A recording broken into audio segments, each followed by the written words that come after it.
Muchas gracias. Tiene la palabra don José Luis Carretero Miramar, abogado y profesor de formación y orientación laboral.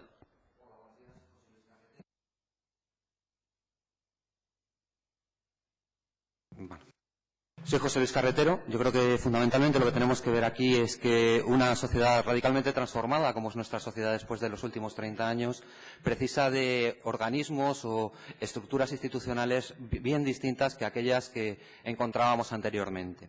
Es decir, el modelo de los CES, que es al fin y al cabo lo que estamos discutiendo aquí, es un modelo que se corresponde con una sociedad determinada.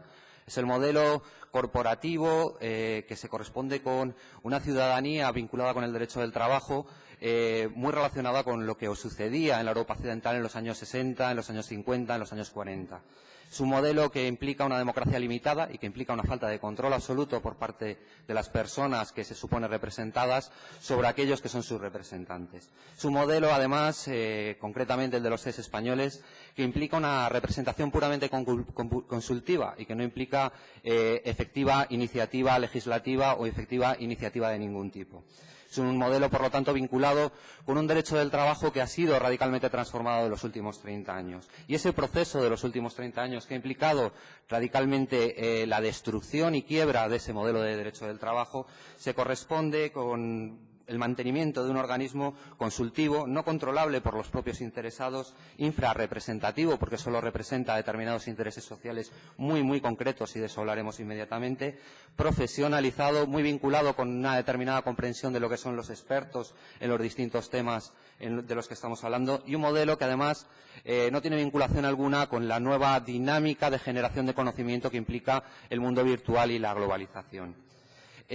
Ha habido algunos intentos de transformación de este tipo de organismos en una dirección más vinculada o más representativa de lo que ha sucedido en los nuevos tiempos. En Francia, por ejemplo, el Consejo Económico y Social puede presentar proyectos de ley. O en Noruega, por ejemplo, la Convención de Concertación Noruega tiene un modelo radicalmente distinto que implica necesariamente la posibilidad de llegar a la concertación social en el propio organismo de que estamos hablando. Pero lo que nos interesa hacer ver en este momento es la radical diferenciación de los intereses sociales desde el momento en que se crearon los CES y el modelo de los CES y el momento actual. Se ha transformado radicalmente la estructura del trabajo y eso implica muchas cosas en relación a quienes están representados en los CES y en cuanto a quienes pueden estar representados. La globalización y la revolución tecnológica han variado profundamente el mundo del trabajo. Y también lo ha hecho lo que algunos autores llaman el posfordismo y otros la descentralización productiva. Esa explosión de nuevas formas de trabajar que ha generado una fragmentación tremenda del mundo del trabajo que implica muchas cosas respecto a la representatividad de los sindicatos e incluso también de las organizaciones empresariales. Encontramos una nueva arquitectura del mundo del trabajo en la que los trabajadores temporales representan en estos momentos en el Estado español el 26,15% de los trabajadores de la población activa, en la que el trabajo a tiempo parcial representa más del 15% de la población activa y en la que debemos tener en cuenta que gran parte de estos trabajadores a tiempo parcial, más del 60%, son trabajadores que al mismo tiempo son trabajadores a tiempo parcial sin querer serlo, es decir, de una manera no voluntaria. Esto implica la emergencia de nuevas formas, de nuevas figuras en el derecho del trabajo, como los llamados falsos autónomos, como el trabajo en formación de los trabajadores que tienen becas formativas, trabajadores que trabajan en el marco de programas de formación como los de la formación profesional dual, etcétera. Todos estos intereses, todas estas nuevas formas del trabajo que se han vuelto mayoritarias en el conjunto del tejido productivo no están realmente representadas en los CES. Encontramos que incluso también deberíamos tener presente la emergencia o la potencia transformadora de lo que ha representado la globalización económica. Cómo los trabajadores de aquí, de Asturias, entran en competencia, por ejemplo, en el mercado del acero, con trabajadores que están en la otra punta del mundo. Y cómo esos intereses sociales no pueden expresarse realmente sin tener en cuenta esas realidades. Los sindicatos y las patronales que forman parte de los CES son sindicatos y patronales que representaban un trabajo fenecido, un mundo acabado. Por ejemplo, tenemos que tener presente que los grandes sindicatos mayoritarios han perdido en el marco de los últimos años de crisis cerca de un 43% de su afiliación, más de 1,4 millones de afiliados.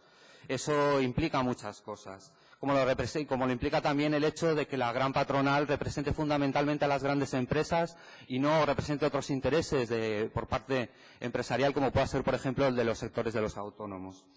hay intereses que faltan en los CES y yo creo que eso es lo realmente interesante y lo que realmente deberíamos tener en cuenta en este momento. Hay intereses que no están representados y quedan ayunos de toda representación en el marco de este tipo de organismos. Los intereses de los trabajadores en paro, que no pueden seguir pagando las cuotas de los sindicatos. Los intereses de los trabajadores precarios, de todo ese magma de nuevas formas de trabajar de las que he hablado anteriormente. Los intereses de los trabajadores migrantes, que muchas veces están trabajando sin derechos y en situaciones en las que no pueden hacer valer esos derechos. Los intereses de los trabajadores de otras partes del mundo que entran en competencia con nosotros y que además provocan con ello la deslocalización de las actividades productivas. ¿Cómo podríamos imaginar nuevas formas de representación de esos intereses? ¿Cómo podríamos imaginar nuevas formas de participación de ese trabajo organizado sin destruir al mismo tiempo la fuerza misma del trabajo organizado, su potencia para informar lo social?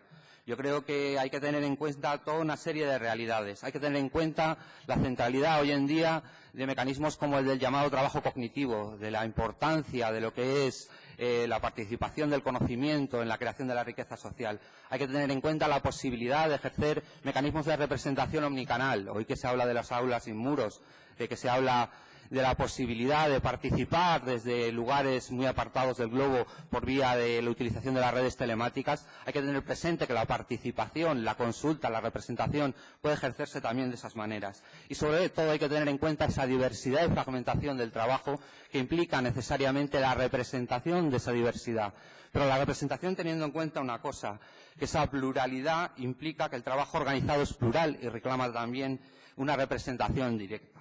Porque al fin y al cabo de lo que estamos hablando es de que las transformaciones sociales que han sucedido en los últimos 30 años abren la posibilidad a esa representación directa de los intereses sociales, abren la posibilidad a que no se haga por una vía corporativa o no se haga por una vía que implique la generación de burocracias tremendas, sino que implique el directo protagonismo popular, que implique la representación directa y la democracia más profunda. Eso implica abrir espacios a una democracia económica que implique mecanismos de autogestión y cogestión en los centros de trabajo como los consejos de vigilancia alemanes o los que se utilizan en los países nórdicos. La representación, por tanto, de los intereses sociales ha de superar el paradigma del Estado corporativo en el que están basados los CES y también el paradigma de la mercantilización, que implica un mercado ayuno de todo control. Por eso los trabajadores y los interlocutores sociales están hoy construyendo fuera de los sindicatos mayoritarios y de las viejas instituciones que les representaban, ante una crisis sistémica cada vez más grave, ante lo que es realmente una crisis civilizacional que implica grandes transformaciones para el próximo futuro. Hemos de tener presente que la economía, la sociedad, en cierta manera, están reventando las costuras de lo que era la vieja sociedad y generando nuevos tipos de participación política y nuevos tipos de participación social. Eso implica tener en cuenta una serie de elementos esenciales. Primero, hay que tener en cuenta la base material de la vida. Eso implica nuevos derechos, nuevos mecanismos de derechos, como por ejemplo el de la renta básica, de los iguales o el de la generación de derechos para los parados y las personas que no tienen ese tipo de actuaciones. Pero sobre todo tenemos que tener en cuenta que la nueva realidad, la nueva sociedad, implica la posibilidad esencial, directa, de que sean los propios trabajadores los que se representen a sí mismos.